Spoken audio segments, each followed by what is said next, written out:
About 9 years ago, I got involved in a new addiction slash habit slash hobby.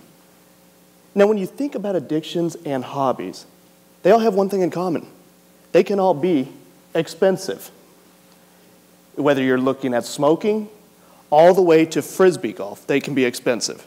However, the hobby that I picked up on, if done incorrectly, can be way more expensive than any of those and all of them combined.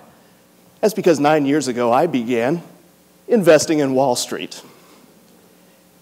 In those first 3 years, I proved by losing trade after losing trade after losing trade that this hobby can be very expensive to get into. But one of the reasons that I got into it, because I was just so passionate about investing, I wanted to learn it. But right away, the first thing I learned is the secret to investing. And I'll share that with all of you today. It's pretty complicated. Your winning trades need to be larger than your losing trades.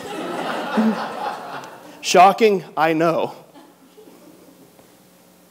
But what is it? How do we get there? The reason why those first 3 years I kept losing trade after trade after trade was because I was using a conventional approach that didn't make any sense to me and also did not resonate with my natural way of analyzing data and thought processes. By trade, I am a psychologist, and I've always had a psychologically minded way of looking at things.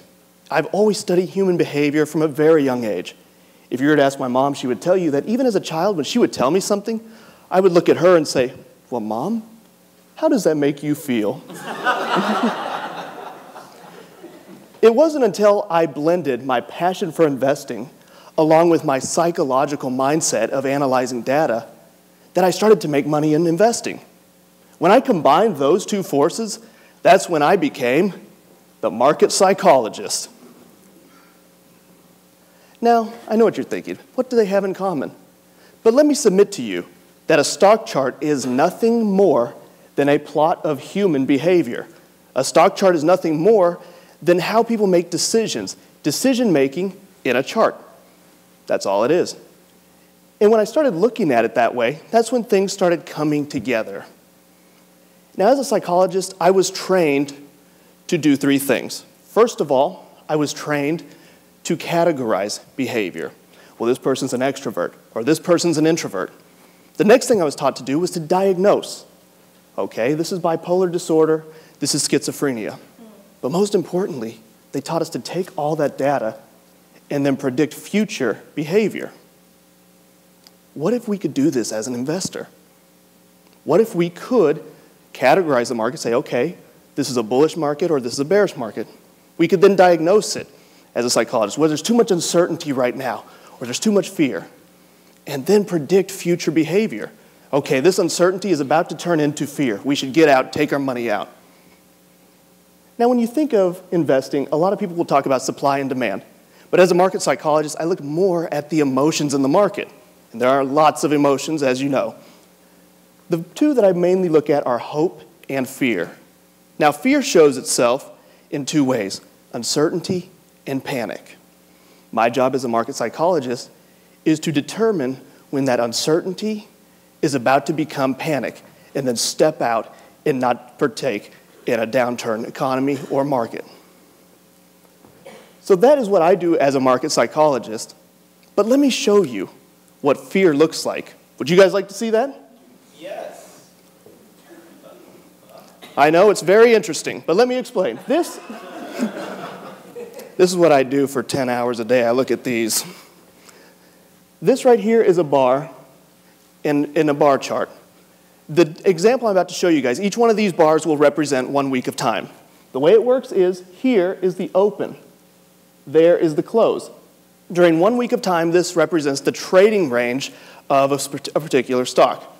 Down at the bottom is the low point. Down at the top is the high point. So for this week here, we would say the market opened here. The stock then went down, went up, closed near the high.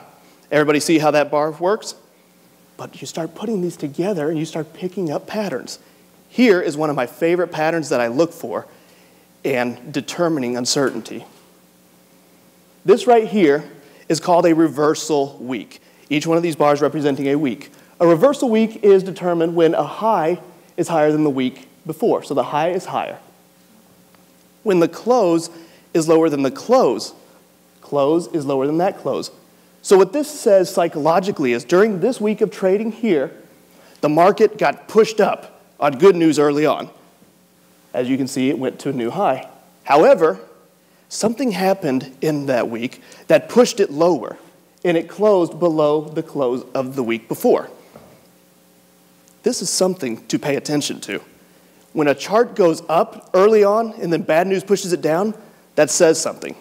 If you're confused right now, I'll show you an example of this. This represents June 2007 through December 2008. Or excuse me, December 2007, the beginning of 2008. Here are 3 of the reversal weeks, there, and there. Now, if this was one of my clients, I would say, okay, what's going on? It keeps trying to push higher, goes back down. Keeps trying to go higher, pushes back down. Keeps trying to go higher, pushes back down. When you have this many reversal weeks this close together, this spells uncertainty. If this was a client of mine and I kept seeing behavior like this, I would say this client doesn't know who he is. Therefore, he must have an identity disorder. The safest thing to do when you see this much uncertainty is to step out. I'm now going to zoom out and show you what happened after this setup. There's the 3 setups right there. There's 2008. That is uncertainty turning into panic. We saw the market go from around the $14,000 range to around the $6,600 range. But let me say that another way. We saw the market go from around $14,000 down to the 666 range. Is there psychology there? Well, that's for a different talk. Yes, this is what I do as a market psychologist. It's my job to look into these things. Now, the great thing about using market psychology is it's not limited to the US market. You can use this everywhere, globally.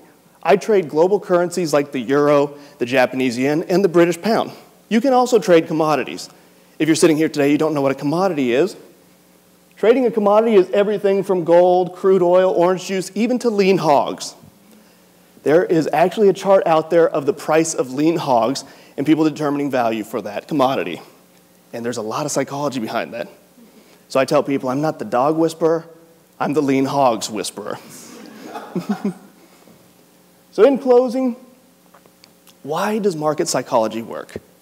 Every time people ask me about my approach to the market and they ask why it works, I give them the same answer. It takes me back to what one of my professors taught me in college. He said, DJ, when you're with a client, you need to not only hear what they're saying, but you need to read their movements. Are they shaking in their chair because they're just nervous? Or are they shaking in their chair because they don't want you to know something that's going on in their life?